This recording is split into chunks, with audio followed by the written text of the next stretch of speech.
जय हरी विठ्ठल. छत्रपती शिवराय नेहमीच तुकोबांच्या कीर्तनाला जायचे. तुकोबांची रसाळ व रसभरीत तसेच मधाळ वाणी ऐकून शिवराय प्रसन्न व्हायचे. आजूबाजूच्या परिसरात वेळ मिळाला तर कधीतरी शिवराय आपले स्वराज्य स्थापनेच्या कार्यात सोबतच तुकोबांची अधूनमधून भेटही घ्यायचे.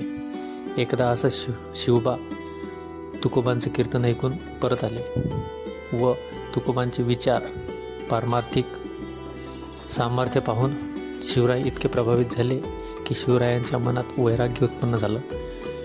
कीर्तन ऐकून आल्यानंतर सतत एक आठवडाभर शिवराय कोणाशीच काही बोलत नव्हते. ते स्वतःतच मग्न राहू लागले.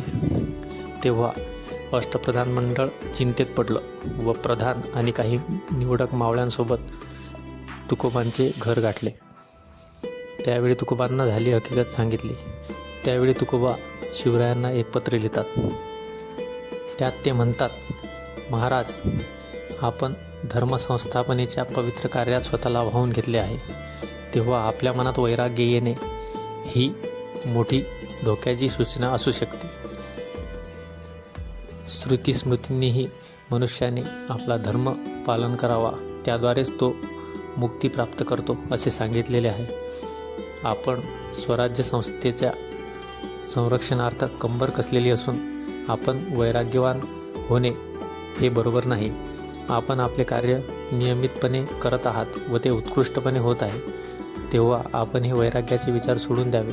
आणि राहिला प्रश्न समाज सुधारणेचा, तर तो वसा आम्ही घेतलेला आहे आणि आम्ही कीर्तन सेवेच्या माध्यमातून समाजाला जागृत करण्याचे काम रात्रंदिवस करतच आहोत. त्यामुळे आपण स्वराज्याचे संरक्षक आहात. आपल्या मनात वैराग्याचे विचार येऊ देऊ नका व स्वतःचे तुमचे काम नियमितपणे चालू ठेवा.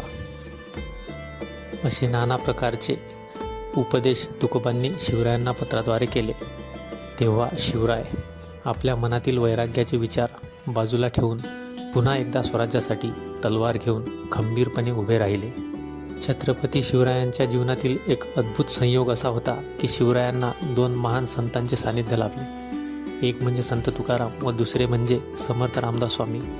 शिवराय नेहमीच कोणत्याही योजना बनविण्याआधी किंवा मोहिमेवर जाण्याआधी तर अधूनमधून या दोन्हीपैकी कोणाकडेही नेहमीच आवर्जून जात व या संतांचा मोलाचा सल्ला ऐकून आपले कार्य यशस्वीपणे पार पाडत. जय हरी विठ्ठल.